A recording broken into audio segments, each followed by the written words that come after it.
Paz e bem, desejo a paz de nosso Senhor Jesus Cristo para você e sua família também. Prezados amigos, conhecidos, sou o catequista Aquino, gerenciador do site larcatólico.net.br e venho vos convidar para refletirmos sobre o tema liberdade versus libertinagem. Para isso, antes eu vos peço humildemente para que você se inscreva, curta, ative e compartilhe esse simples canal.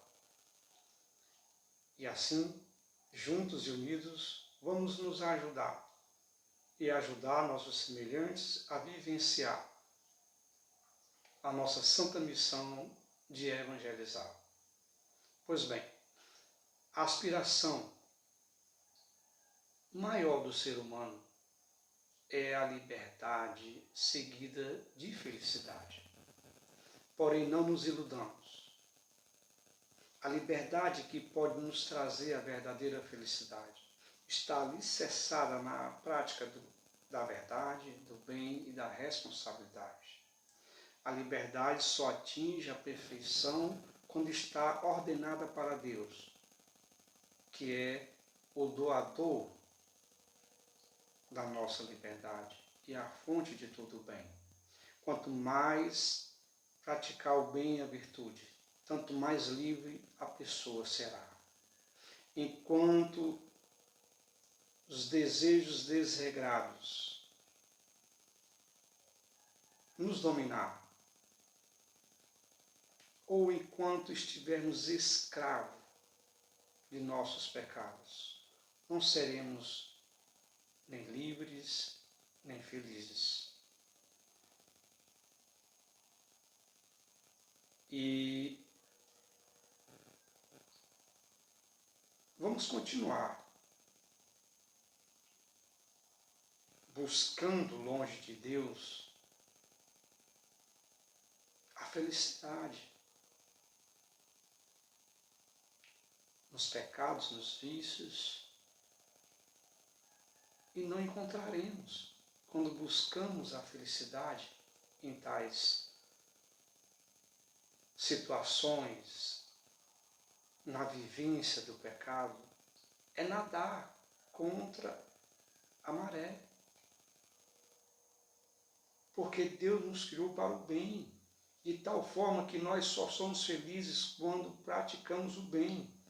Então a liberdade jamais pode ser libertinagem, porque a libertinagem nos leva ao pecado. E a própria Bíblia fala das consequências quando nós fazemos mau uso da liberdade, que é o que se chama libertinagem. Nós vemos isso em Romanos, ou melhor, em Provérbios capítulo 8, versículo 36. Aquele que peca contra mim fere a sua própria alma.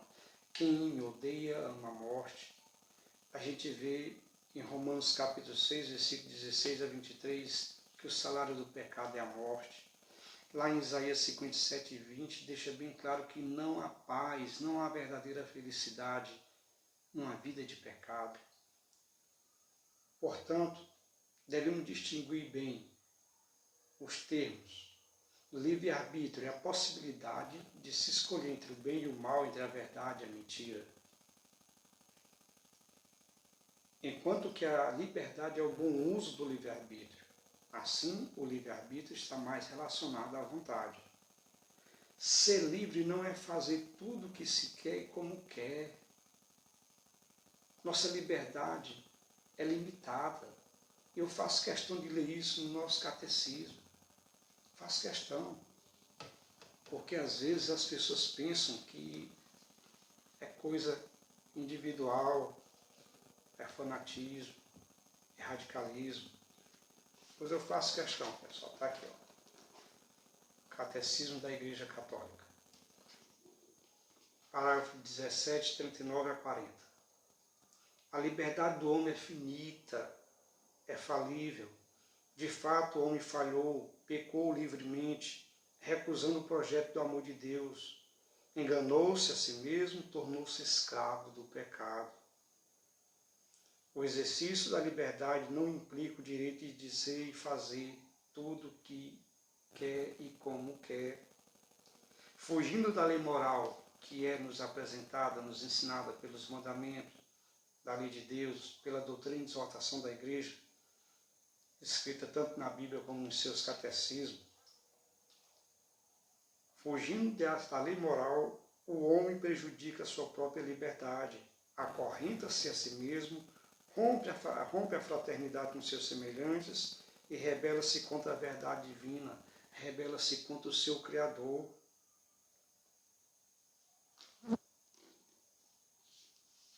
Liberdade e a graça. Parágrafo 1742. A graça de Cristo não entra em concorrência com a nossa liberdade. E é como já disse Santo Agostinho, Deus que te criou sem ti não te salvará sem ti. Lá no seu tratado sobre livre-arbítrio, livro 3, capítulo 20, número 56. Pois bem, gente, libertinagem é o mau uso da liberdade, é a escolha de usar a sua liberdade para o que é mal, errado, contrário à vontade e mandamentos de Deus e de sua igreja. A todos Deus concede as graças necessárias para lhes sermos fiéis e, por conseguinte, alcançarmos a salvação eterna para a qual Ele nos criou. A todos. Mateus capítulo 24, 13 deixa bem claro, se perseverarmos até o fim na fidelidade ao Senhor, seremos salvos. Ao nos dar a liberdade de escolher o bem ou o mal, a verdade divina revelada ou a mentira dos homens, Deus, embora permita, não aprova em ninguém escolher a prática do mal, do pecado, da mentira, da heresia, pois Ele nos criou para o bem, para a verdadeira felicidade e paz, para o puro amor do qual Ele é a fonte. De fato, nós lemos em Eclesiástico capítulo 15, versículo 11 a 22. Liberdade do homem face do pecado. Não digas, é por causa de Deus que eu peco.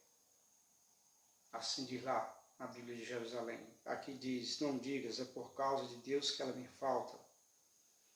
A possibilidade de escolher o bem. Não, pai, tudo só acontece com a permissão de Deus. Permitir uma coisa, aprovar é a outra. Pois bem, pois não cabe a ti fazer o que Deus abomina, que é escolher o pecado, fazer mau uso da liberdade que Ele te dá. Deus não necessita dos pecadores, o Senhor detesta todo erro e toda abominação. No princípio, Deus criou o homem e o entregou ao seu próprio juízo, à sua própria decisão, ao seu livre-arbítrio, como está na tradução da CNBB. Mas deu-lhes ainda, além da liberdade, do livre-arbítrio, deu-lhe ainda os mandamentos e os preceitos. Se quiseres guardar os mandamentos e praticar sempre fielmente o que é agradável a Deus, eles te guardarão. A vida e a morte, o bem e o mal está diante dos homens. O que ele escolher, isto lhe será dado. Vejam bem, versículo 21. Ao nos dar liberdade, Deus não deu ordem a ninguém para fazer o mal. E a ninguém deu licença para pecar, pois não deseja uma multidão de filhos infiéis. Mas claro de que isso é impossível, gente. E São Paulo resumiu isso brilhantemente ao dizer, tudo me é permitido, mas nem tudo me convém. Você vê isso lá em 1 Coríntios capítulo 6, versículo 12. É por isso que a palavra de Deus nos exorta e ensina, conquistai a vida eterna, para a qual somos chamados. 1 Timóteo capítulo 6, versículo 12, trabalhai na vossa salvação com temor e tremor. E 1 Coríntios 3,9 deixa bem claro que nós devemos cooperar com a graça de Deus, devemos ser cooperadores de Deus. É por isso que Santo Agostinho disse aquela frase. Deus que te criou sem ti não te salvará sem a tua cooperação com a sua graça. E nos meus comentários eu vou deixar para vocês os links onde explica a frase de Santo Agostinho, onde explica a doutrina da necessidade da fé e das boas obras para a nossa salvação. Tem um aqui ótimo, que você vai encontrar o próprio livro do Santo Agostinho, Tratado do Livre-Arbítrio, no site sementesdoverbo.org.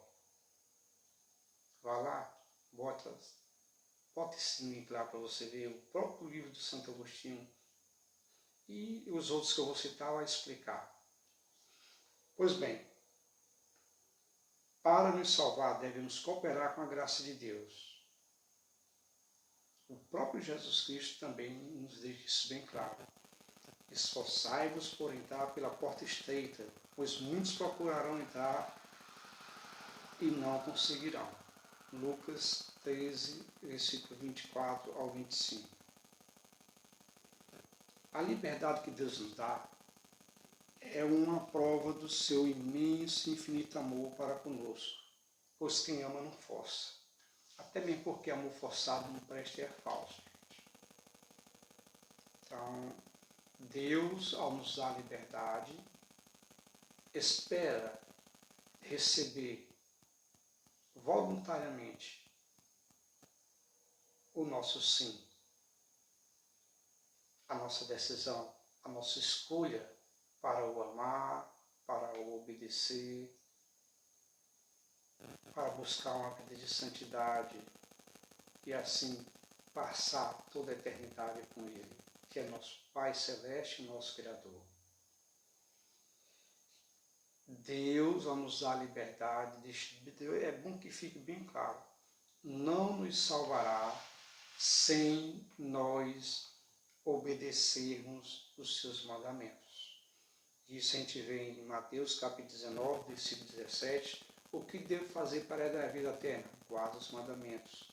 Nem todo aquele que me diz Senhor, Senhor entrará no reino dos céus, mas o que faz a vontade do meu Pai, Mateus 7, 21. E vários outros textos que vocês vão ver lá no meu comentário. Por isso, sempre depois que eu ver o vídeo, vá lá no meu comentário e lê o texto que aqui está sendo dito, bem resumido. Deus não nos salvará sem a nossa obediência à igreja que Jesus Cristo fundou.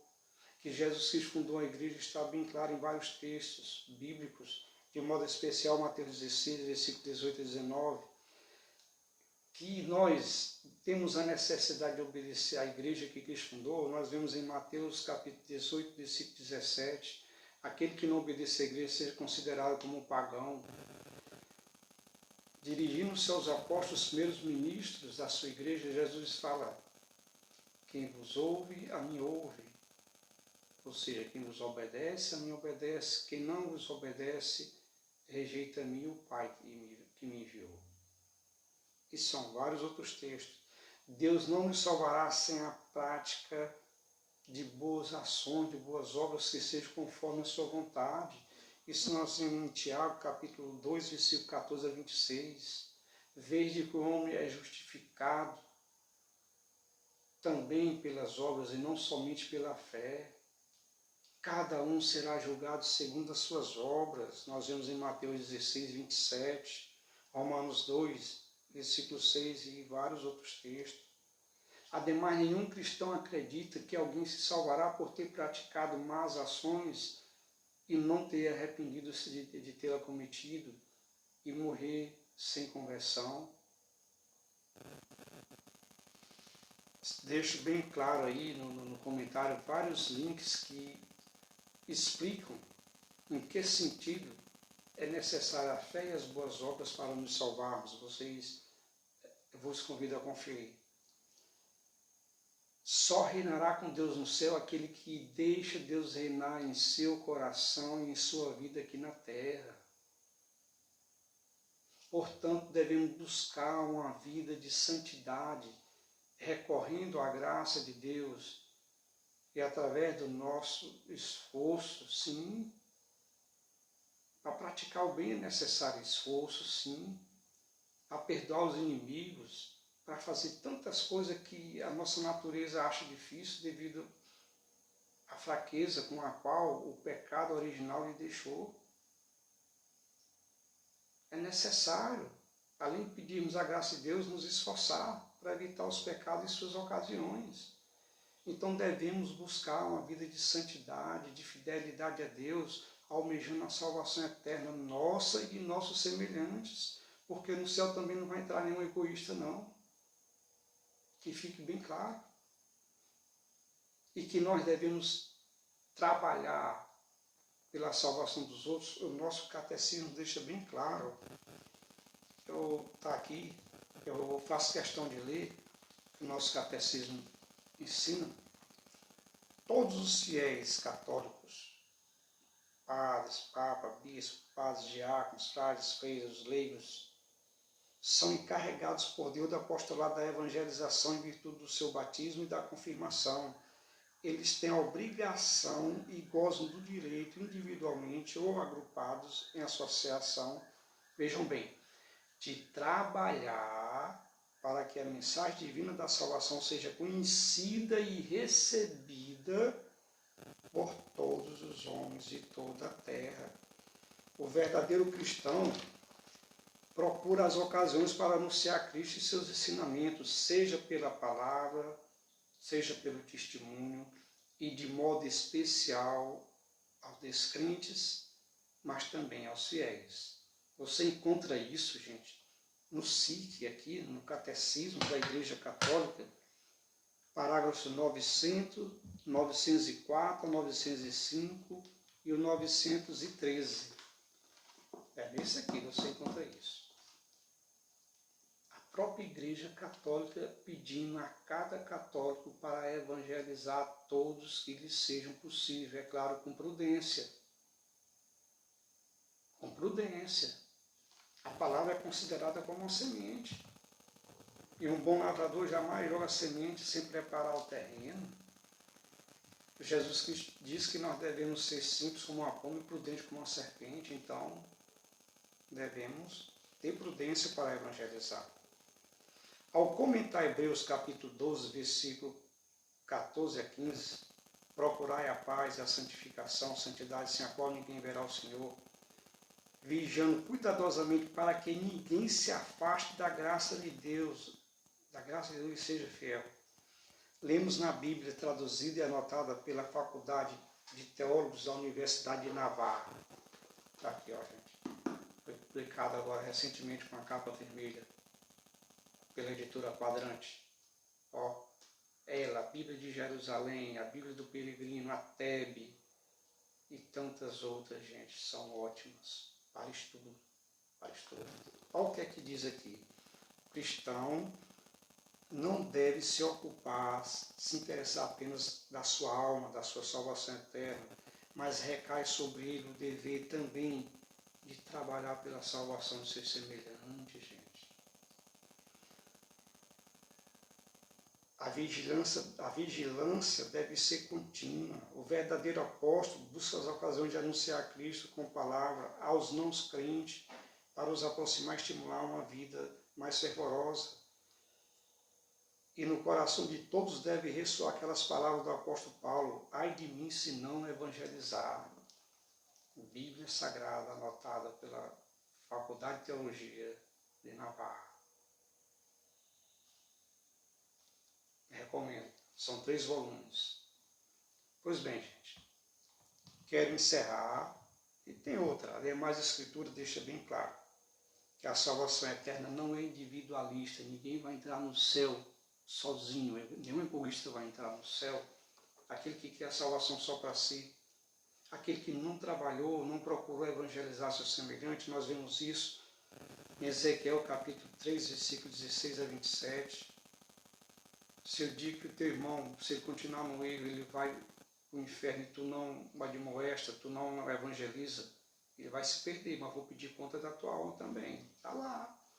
Tiago, capítulo 5, versículo 20, 1 Timóteo 4, 16, Judas 1, 23, resgata alguns que estão indo para o fogo.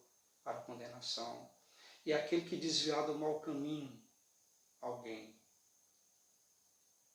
salvará tanto a alma dele como a sua. Amém, gente. Muito obrigado por ter acompanhado até aqui. Mas não queira essa verdade só para você. Vamos buscar vivenciá-la e da maneira também especial, partilhando com os demais. Muitos vivem no caminho do erro. Muitos são escravos do pecado, porque não sabem o valor da bênção e da graça de Deus em nossas vidas. Não sabem a importância, o tanto que é benéfico. Por maior que sejam prazerosos os pecados, a graça e a bênção de Deus é mais benéfica para nós, para a nossa vida, para a nossa salvação, para a nossa felicidade eterna. Vamos ajudar nossos irmãos a conhecer essas verdades. Além de buscá-la, vivenciá-la, vamos partilhar com os demais. Se inscreva, ative, curta e compartilhe esse simples canal, essas verdades que foram ditas.